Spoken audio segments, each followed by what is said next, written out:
All right, we're here to take a look at the new Institute Wave expansions for Fallout Wasteland Warfare. We've got two small boxes, one big box, and the Wave Special. First up is the core box. We've got the Institute core set. So we've got a scientist, looks like 3 Gen 1s, 4 Gen 1s, 2 Gen 2s, and a courser. So let's just see what we've got inside. Now, as with Wave 2, there are no cards. The card packs for these are separate and include everything for the entire wave, not just the Institute. So there's several other faction pieces in there. And then there is also a separate pack for what they're calling the Mechanist, which contains some build-your-own robot stuff. So, and that has the Mechanist piece for what we've got in here. So here we have the Courser. You can see we've got the Institute plate base. You can Google some Institute image files, and you'll see these, the kind of metallic plates, and it generally has yellow on the edging, all very nicely detailed with a couple pieces of Institute tech, and the Courser themselves looking pretty good as well. Not much as far as mold lines, a little bit of flash there on the rifle. It does have a combat rifle, not an actual Institute gun. This is one of the Gen 1s. Again, we've got a little more rusty, a little bit more degraded looking base, but still the Institute kind of grill there. And this one is armed with a baton.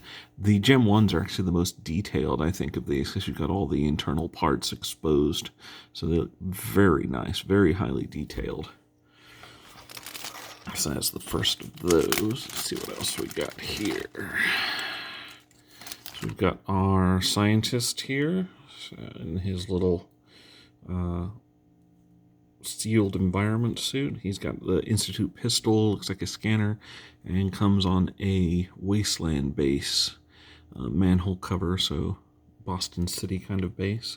Lots of bagginess and straps and everything. Just a little bit of flashing around the pistol, but not too bad.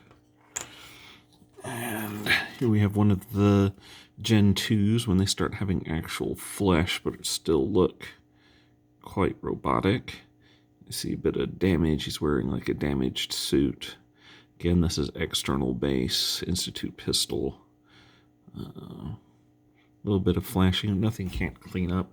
Probably a lot of this will clean up just with the toothbrush when I'm cleaning them. Since these are resin, they do need to be soaked a bit and washed with a little bit of washing up detergent.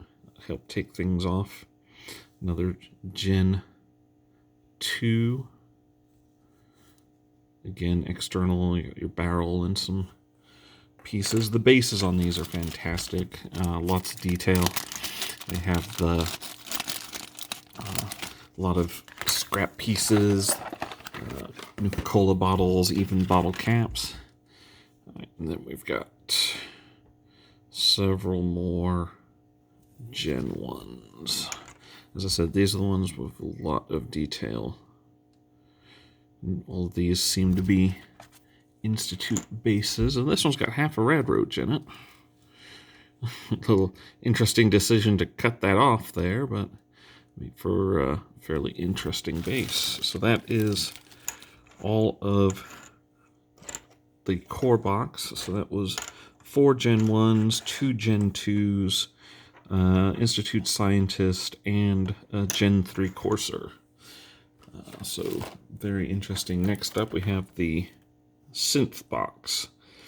So this has 2 Gen 2s and 4 Gen 1s.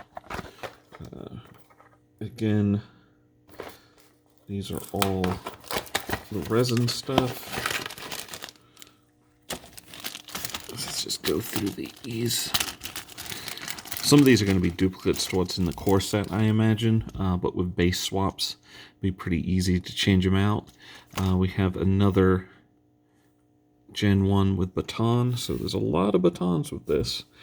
So there were 2 batons with the other set and 2 pistols.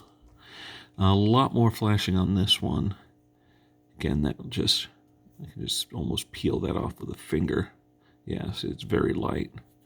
More interior basing. So, then, another Gen 1 with a pistol. Again, the detail on these is fantastic. I will point out that all of these bases so far are unique on these. So even though there's a duplicate weapon enhancement, it has a unique base to it. So they would all look different. This is like a damaged health box lying on the ground with a stim pack even. If you can see that detail there, incredible. And another Gen 1 with a pistol. I bought these as the... get some loose stuff in this bag. So a couple of the baton arms came off, so I'm just going to keep those in the bag for now so I keep track of them. Yeah, so we have a Gen 2 with rifle and another exterior base. You can see that teeny tiny Nuka-Cola bottle right there. And not sure what this is on the side. Okay, that's like a bottle of antifreeze. Once again, it's clipped in half. I'm guessing the way they do these bases is they have a big, large section and they just cut out of the sections as far as the digital rendering and stuff goes. So it does create some interesting cuts. They may want to be more careful with those in the future rather than cutting pieces of terrain in half. So this is one of the Gen 2s missing a baton arm in the bag. So he's going to go back in the bag so I can keep everything together. And another Gen 1 with baton. It's in the bag. Again, base is unique. So I'm just going to tuck those in so I don't lose them. That's something that when you're opening your own boxes and opening the bags to be careful of, because these arm attachment points and everything else can snap off fairly easily.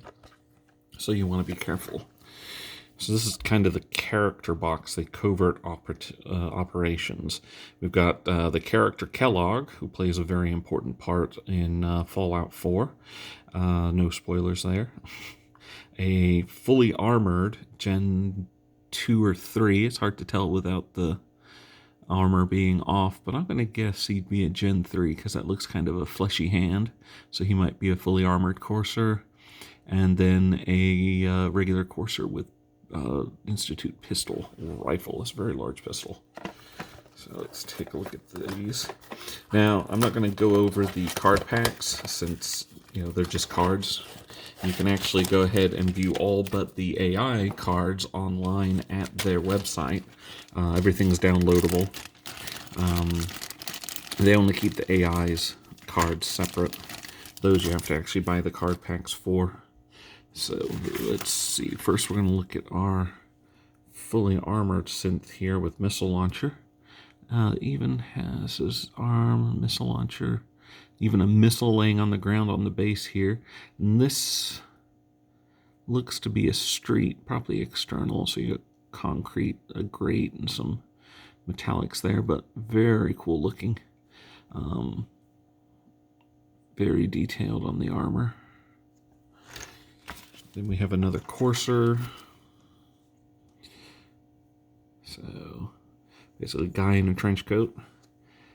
As much detail as you can get out of that. Again, the bases, Nuka-Cola bottles scattered. I love the bases on these things.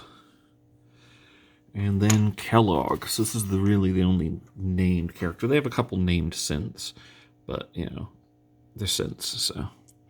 This is Kellogg. He's got a ashtray with his favorite cigar there, it looks like, on the ground, despite it looking like an Institute plate. His custom outfit with the heavy armored shoulder. Of course, his unique pistol, which does have a unique card in the game, and as far as his card goes, it equips it. So, Very good. Lots of pouches, lots of tech. So incredibly detailed. Yep, that's an ashtray with a stogie. Which, if you've run the mission where you finally track him down, you know those play an important part in it. So overall, the wave, very interesting. Gives you a pretty decent force of Institute. Obviously, Gen 1s are your backbone. Got lots of those. Some Gen 2s to bring them up, and then the coursers. Now, I do also have the Con specials, which was 3 coursers in clear blue plastic. Those are for coursers, because coursers come with stealth boys, so they constantly go invisible. And so they look very interesting. I'm going to be copying a lot of people's paint jobs that I've seen with those and actually painting them almost in bands so that you've got almost a decloaking or cloaking effect. So those will be interesting once I get around to them. And then this is the special for this wave. If you order the all of the Institute wave that I just showed, you get the Mechanist, another quest unique mob, wearing their custom armor with their Mr. Handy weapon. And it is a giant seal, almost, that they are standing on with some corrugated metal. So let's see if I can read this. Robotics Technology Facility, United States of America, emblazoned in there. And since that's where you track this person down in the game, not too surprising. But yeah, so some really nice detail with them. If I can get it to focus, there we go. So their card in the game, they obviously are a controller of robots, and that's something they've added now in the game is you can have the robot faction have a controller, which has to be a normal model, and if the Mechanist is one, they just get a ton of benefits and command their little robot army. So I hope you guys have enjoyed this. Like I said, they're all very nicely detailed, very unique bases and everything, and I'm looking forward to the next wave.